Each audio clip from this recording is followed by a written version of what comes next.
எனக்கு நிஜமாவே ஐடியாவே இல்ல. கோயம்புத்தூர் வந்தா, நம்ம மருதமலை கோயிலுக்கு போணும் அப்படின்னு நான் யோசிக்க கூட கிடையாது. இது நைட்டு திடீர்னு அவருக்கு அவரோட தம்பி கால் பண்ணிட்டு, "அண்ணா நாளைக்கு காலையில மருதமலை போலாமா?" அப்படின்னு சொல்லி கேட்டிருந்தாங்க. சரின்னு சொல்லிட்டு காலையில வந்து பார்த்தீங்கன்னா, ஒரு 7:30க்கு வீட்ல இருந்து மருதமலை வந்து கிளம்பியாச்சு. நம்மளோட வீட்ல இருந்து பார்த்தீங்கன்னா, மேக்ஸிமம் ஒரு 20 மினிட்ஸ் தான் மருதமலைக்கு. போற வழியில பிரேக்ஃபாஸ்ட் மட்டும் சாப்பிட்டுட்டு அப்படியே வந்து கிளம்பியாச்சு.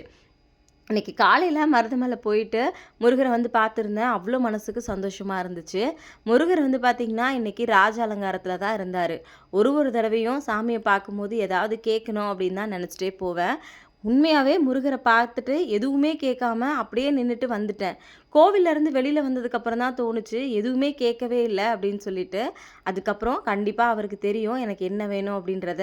நானே எனக்குள்ள சொல்லிக்கிட்டு, முருகர பார்த்த சந்தோஷத்தோட திரும்ப வந்துட்டேன். எந்த ஒரு பிளானுமே இல்லாம சடனா போய் முருகர பார்த்தது இன்னும் ரொம்ப ஹாப்பியா இருந்துச்சு.